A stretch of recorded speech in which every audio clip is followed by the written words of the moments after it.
just got back from class. It was the first day of the spring semester and I'm tired. It's really cold outside and everything is terrible, but I'm gonna film anyway. Today I wanted to talk about books that are nice to read during your existential crisis. I'd say people have multiple existential crises throughout their life, but I think one of them is like either when you're right about to graduate from high school or like you're in college and you're like I have to pretend that I know what I'm doing, and I don't. But sometimes it's comforting to read books where the protagonists are also confused and don't know what the hell is going on. So I'm going to divide this into fiction and nonfiction. So the first fiction book that I wanted to talk about was My Year of Rest and Relaxation by Ottessa Moshfegh. I read this a couple weeks ago after it had been on my want to read for over a year. So this book is really weird. So if that's not your cup of tea, I would not recommend it, but I do think it's worth a try.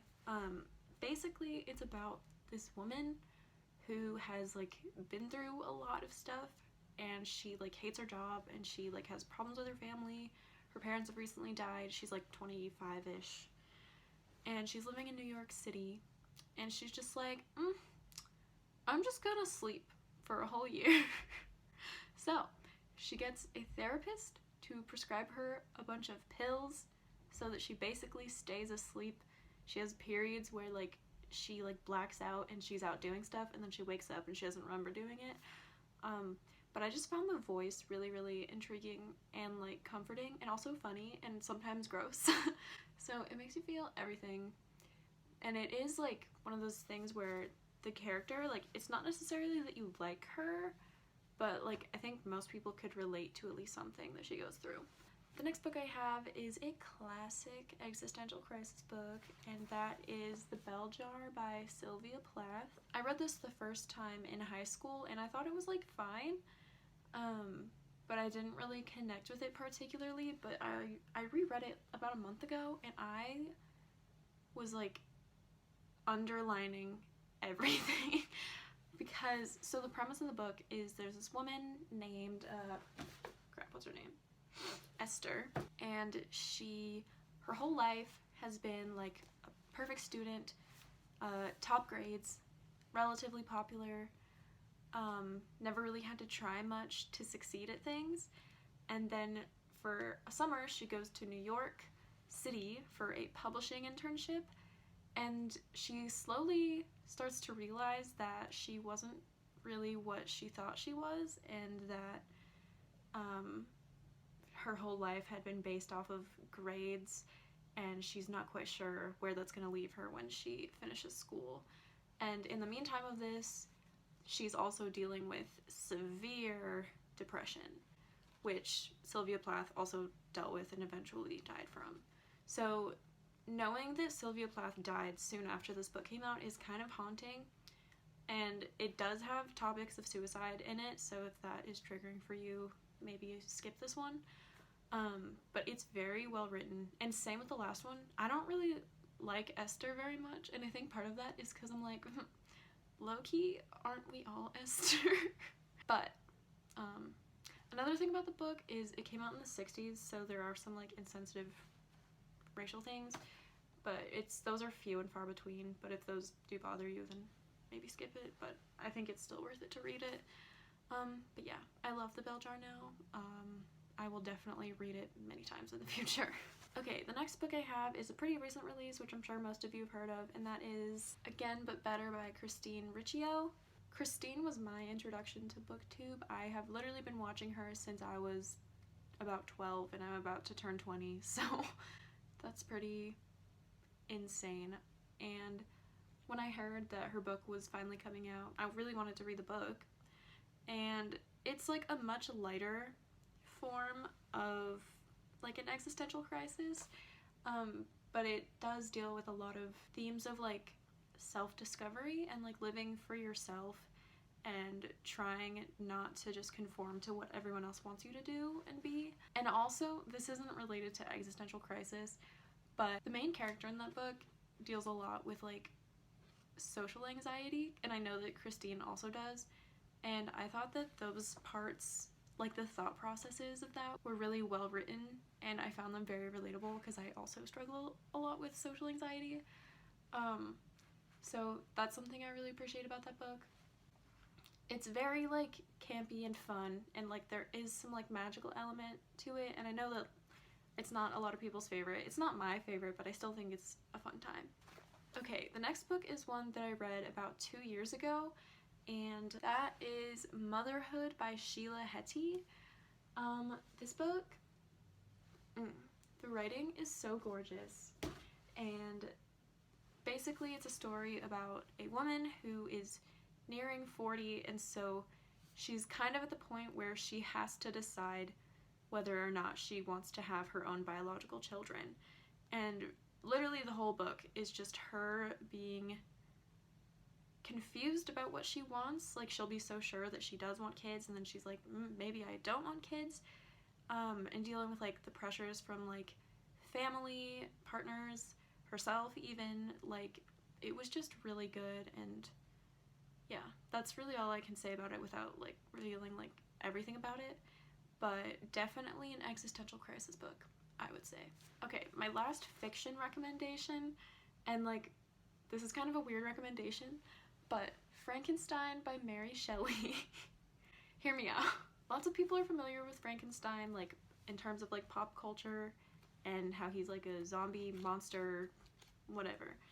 But if you've read the book, he's super different, because in film he's often portrayed as like he can't like speak English or whatever, but in the book he actually like learns how to speak English, and a big portion of the book is just him telling his like monologue about like how he learned all these things, and him questioning like his literal like existence, because I mean, like, he was created by one person. There's no other people in the world like him, and he doesn't know whether he's good or bad or what he was created for in the first place. So in a way, that really is just a story about an existential crisis. So yeah.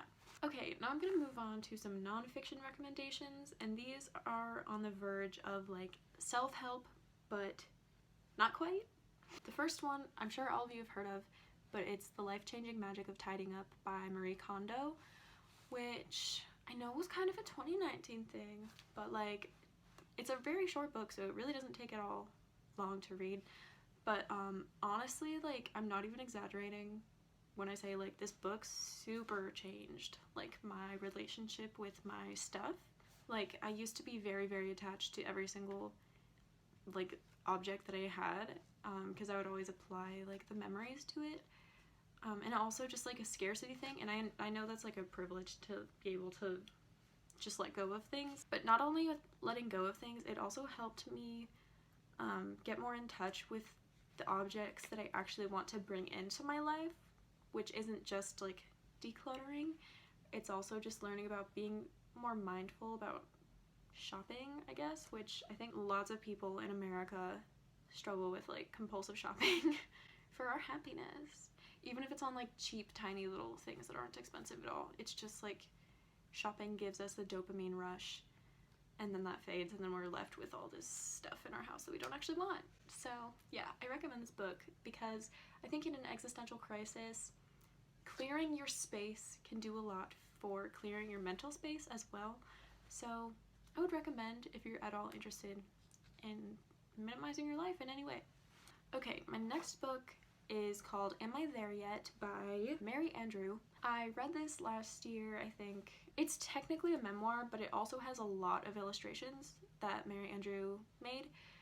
So there's lots of like graphs that she makes, like funny little illustrations. I'd say like in terms of text, it's pretty short. I think I read it in like a few hours. And honestly, I don't remember a ton about it, but it basically is about like the path to adulthood and like faking it till you make it and trying to figure out who you are. And as far as I can recall, I really enjoyed it, so if that's something you're interested in, go check that out. And my last recommendation for a book to read for your existential crisis is Tiny Beautiful Things by Cheryl Strayed. So I got recommended this book through the podcast Books Unbound, which is run by Ariel Bassett and Raylene May. And I was not expecting to love this book so much, but I literally cried like 6 times. This book is just a book of advice columns that Cheryl Strayed wrote, because she used to answer through this internet persona called Sugar. And holy crap, it's literally so beautiful. Like, her advice is so like empathizing while also being stern and like strong, because she sometimes tells the people who wrote in things that they don't want to hear but like already kind of know themselves. It's an interesting book because you read the letters that people wrote into her about their problems, and either you identify or you don't identify, but like they write it in such a like beautiful way where you just feel for them so much, even if they were the ones who like did something bad. If there's any book that I want you to read the most from this list, it's that one.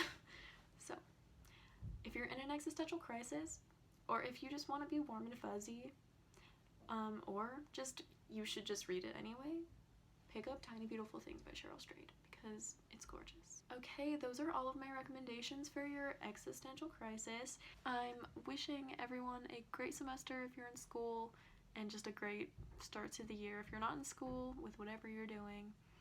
But yeah, I'll see you guys again next week. Bye.